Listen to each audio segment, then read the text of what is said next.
Variable সম্পর্কে জানবো। Variable কি? ভেরিয়েবল হচ্ছে একটা কন্টেইনার মতো যেখানে ডাটা স্টোরেজ করা যায় প্রোগ্রামিং এর ভাষায়। আমি যদি রিয়েল লাইফ একটা এক্সাম্পল দিই তাহলে বলতে পারবো যে যদি এখানে একটা কন্টেইনার থাকে, এখানে আমি তেল রাখলাম আর একটা কন্টেইনার এখানে পানি রাখলাম। দুইটা আলাদা কন্টেইনারে আলাদা আলাদা জিনিস রাখছি। সেম কন্টেইনারে কিন্তু দুইটা জিনিস রাখা যাবেও না।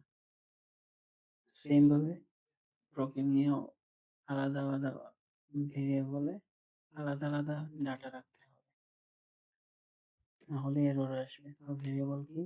ভেরিয়েবল হচ্ছে স্টোরেজ কন্টেইনার।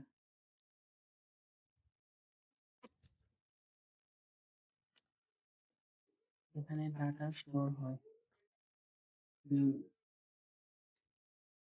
ভেরিয়েবল ডিক্লেয়ার করার আগে ডেটা টাইপ ডিক্লেয়ার করতে হয়। তো জাভাতে স্ট্রাকচার এরকম যে data type, then variable name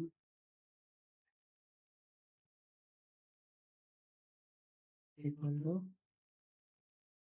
value.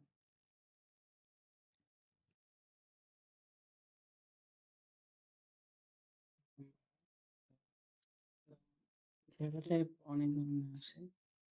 কয়েকটা ডেটা টাইপ হচ্ছে যেমন স্ট্রিং ডেটা টাইপ। এটার কাজ কি? এটা হচ্ছে টেক্সট স্টোর করবে, text storage. String data type. Integer storage, এটা হচ্ছে whole number storage. Whole number store করবে। ডাবল টাইপ হচ্ছে ডেসিমাল টাইপ।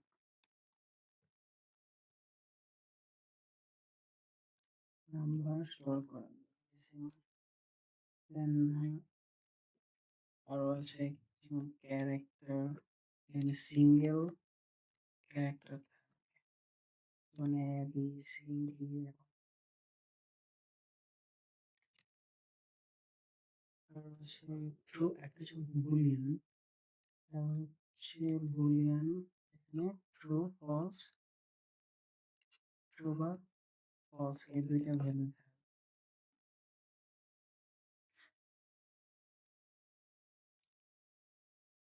তো প্রোগ্রামিং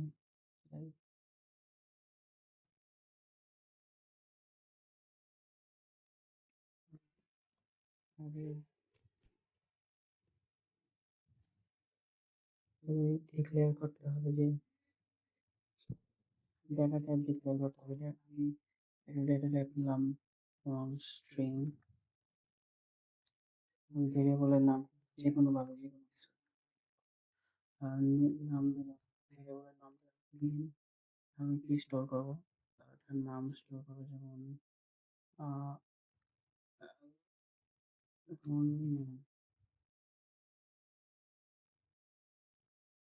যেমন এখানে সেমিকোলন দিয়ে শেষ করতে হবে। এটা হচ্ছে ডেটা টাইপ এবং ভেরিয়েবল ডিক্লারেশন ফুল স্ট্রাকচার। আমি যদি আরো ডেটা টাইপ নিই, যেমন ইন্টিজার ডেটা টাইপ, এখানে আমি নাম্বার স্টোরেজ করবো। Number is equal to, string এর ক্ষেত্রে ডাবল কোটেশন ইউজ করতে হবে। যদি নাম্বার টাইপ থাকে তাহলে ডাবল কোটেশন ইউজ করা লাগবে না। আমি একটা নাম্বার নিলাম 50, দেন আবার একটা ডেটা টাইপ নিলাম ডাবল। ইন্টিজারে হোল নাম্বার স্টোর করতে হবে সবসময়, দশমিক দিলে এরর আসবে। ডাবলে দশমিক টাইপ নাম্বার দেওয়া যাবে, আবার ইন্টিজার টাইপ নাম্বারও দেওয়া যাবে। এখানে আমি ডাটা স্টোর করব।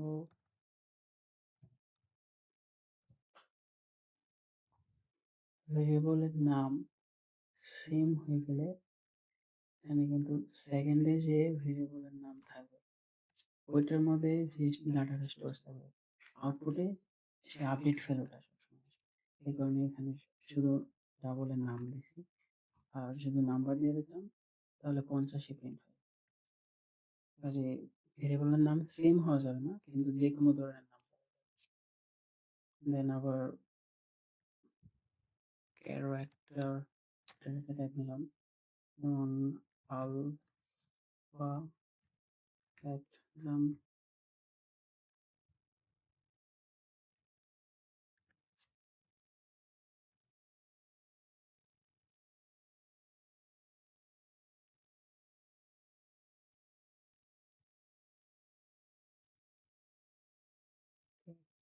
সিঙ্গেল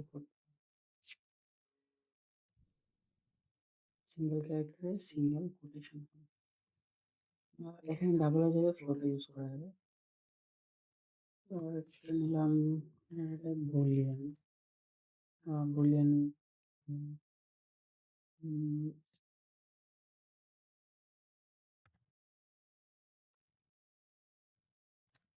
নিলাম, এটার ভ্যালু বসালাম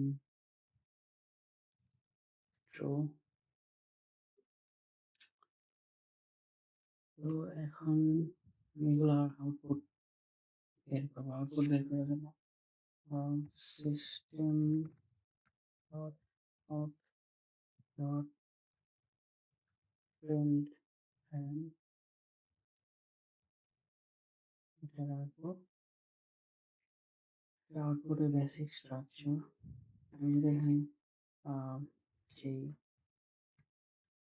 ভেরিয়েবল গুলা ডিক্লেয়ার করছি, নেম, নাম্বার, আলফাবেটে একটা একটা করে এখানে ভেরিয়েবল গুলা দিই, তাহলে একটা একটা করে আউটপুট আসবে। ভেরিয়েবল এখানে দিলে ভেরিয়েবলে যে মানগুলো আছে ওইগুলো প্রিন্ট করার ক্ষেত্রে ডাবল কোটেশন ইউজ করা যাবে না। জাস্ট ভেরিয়েবলটা বা ভেরিয়েবলের নাম্বার সাথে ওইটা আউটপুট চলে আসবে। যেমন নেমের ভেরিয়েবল বসেছি, এখানে নেমের ভেরিয়েবলের ভিতরে আমি যে ভ্যালুটা অ্যাসাইন করছি, যেমন আয়রন ম্যান, এখানে আয়রন ম্যান আউটপুট আসবে, এখানে আয়রন ম্যান নামটা আসছে। সেম ভাবে আমি যদি অন্যান্য ভেরিয়েবলগুলো আউটপুট দিতে চাই, তাহলে নাম্বার,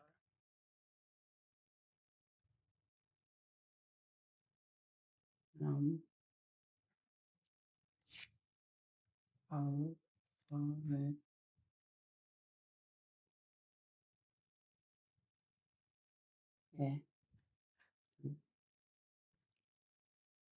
সবগুলোর আউটপুট দেখাবে এখন।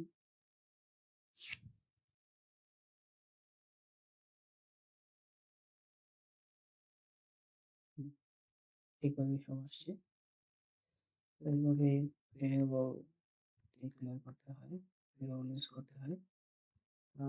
বারবার এভাবে না লিখে আমি চাইলে একবারে লিখে ফেলতে পারি। কিভাবে? যোগ চিহ্ন ইউজ করে ভেরিয়েবলের পরে প্লাস চিহ্ন দিয়ে নাম্বার, নাম, একটা ভেরিয়েবলের নাম দিলেই হবে। হ্যাঁ, এক পয়েন্ট